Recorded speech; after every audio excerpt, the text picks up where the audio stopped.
Hello दोस्तों, आज मैं आप लोगों के लिए क्लास 10th के त्रिभुज से संबंधित जानकारियां लेकर के आया हूं। और आज मैं बतलाऊंगा आप लोगों को कि त्रिभुज की समरूप होने की कसौटी क्या है और सर्वांगसम होने की कसौटी क्या है। इसका पूरा क्लियर कंसेप्ट मैं आज बतलाऊंगा आप लोगों को। तो चलते हैं, देखते हैं कि समरूप आकृति और सर्वांगसम आकृतियाँ का क्या कसौटी है। इससे पहले मैं आप लोगों को कुछ त्रिभुज से संबंधित जानकारी देना चाहता हूं। तो आइए चलते हैं।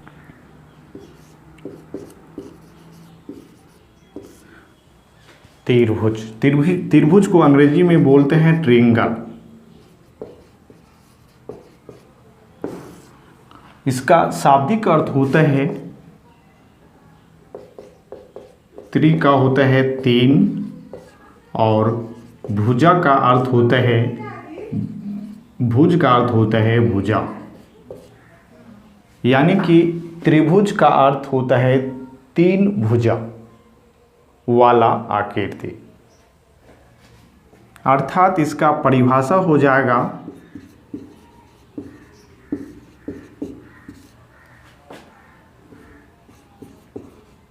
तीन प्रतिच्छेदी रेखाओं से घिरी बंद आकृति को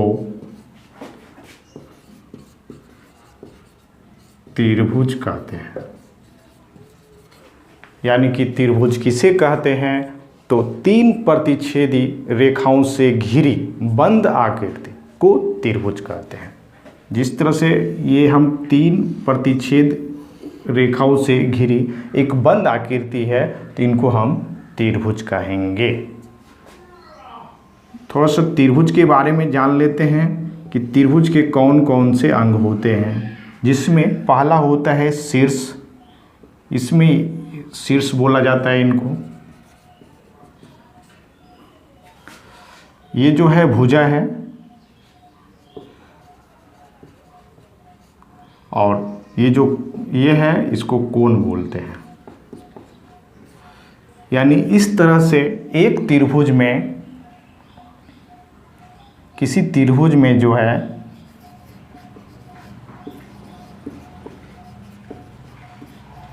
किसी त्रिभुज में शीर्षों की संख्या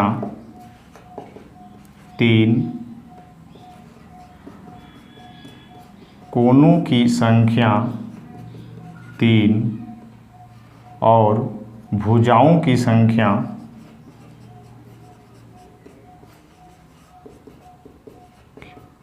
भी 3 होती है।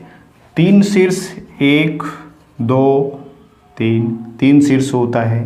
कोण 1 2 3, ये 3 गो कोण होता है। भुजा तो देखिए, एक भुजा हो गया, 2 भुजा हो गया, 3 भुजा हो गया। यानी कि किसी भी त्रिभुज में 3 शीर्ष, 3 कोण और 3 भुजाएं होती है। और हम ये भी जानते हैं कि त्रिभुज के तीनों कोणों का योग 180 डिग्री होता है। हालांकि त्रिभुज से संबंधित विस्तृत जानकारियों को लेकर के मैं इसका अलग से एक वीडियो बना दूंगा।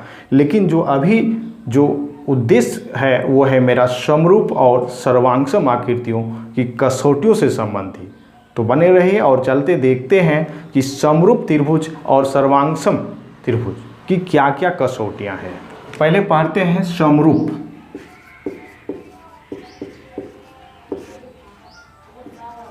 समरूप आकृति। समरूप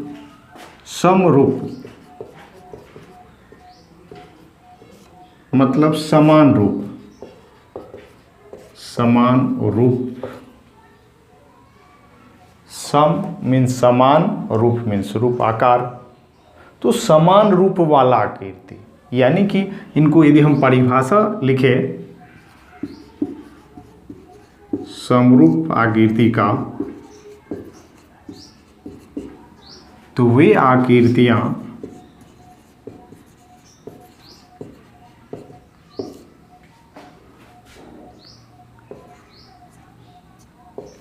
जिनके संगत कोण बराबर हों तथा उनके संगत भुजा एक ही अनुपात में हो।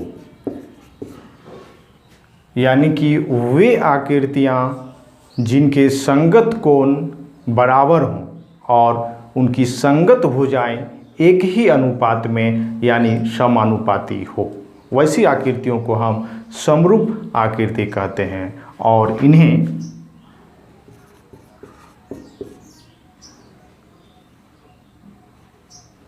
इस रूप में दर्शाया जाता है या सूचित किया जाता है, से सूचित किया जाता है।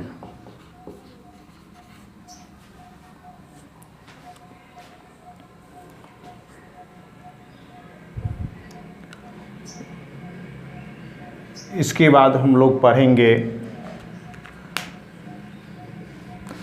इसका एग्जाम्पल लेते हैं।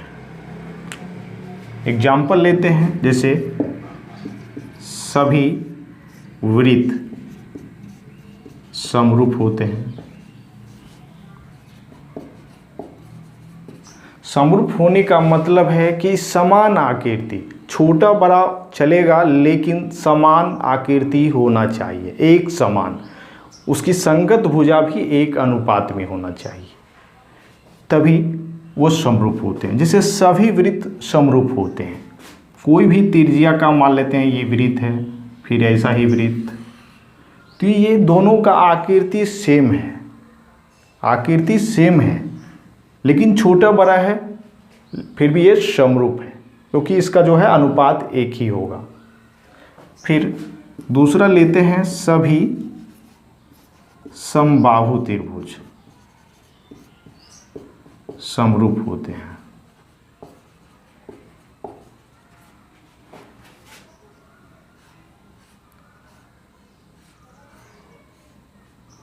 मतलब प्रत्येक कोण इसका 60 डिग्री होता है।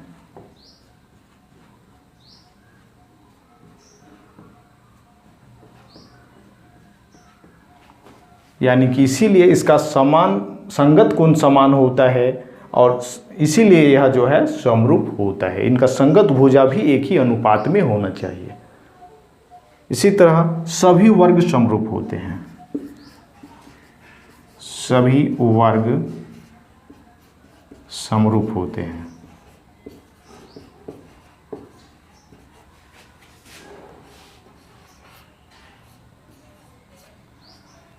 क्योंकि इसका प्रत्येक संगत कोण बराबर होता है, 90 डिग्री होता है, और जो संगत भुजा होगा वो भी एक ही अनुपात में होगा। लेकिन वहीं यदि हम आयत की बात करें, अब प्रश्न आता है कि क्या जब सभी वर्ग समरूप होते हैं तो क्या सभी आयत समरूप होंगे? बिल्कुल नहीं, सभी आयत समरूप नहीं हो सकते। सभी आयत का संगत कोण तो 90 डिग्री होगा, बराबर होगा, लेकिन जो उसका दूसरा कंडीशन है कि संगत भुजाएं भी एक ही अनुपात में होना चाहिए। तो ये जरूरी नहीं कि सभी आयत का संगत भुजा एक ही अनुपात में हो, अलग अलग भी हो सकते हैं। इसीलिए सभी आयत समरूप नहीं हो सकता है। आगे देखते रहिए, अगले वीडियो में मैं आप लोगों को बतलाऊंगा सर्वांगसम आकृतियों का, कि सर्वांगसम आकृति का कसौटी क्या है, कितनी प्रकार के होते हैं। ये समरूप आकृति का भी मैं बतलाऊंगा कि कितने प्रकार से समरूप होते हैं और क्या ये इनका संगत भुजा बराबर होने से या संगत कोण बराबर होने से ये समरूप हो जाएगा या दोनों कंडीशन जरूरी है। अगले वीडियो में देखते रहिए। वीडियो अच्छा लगा तो सब्सक्राइब लाइक करें। धन्यवाद।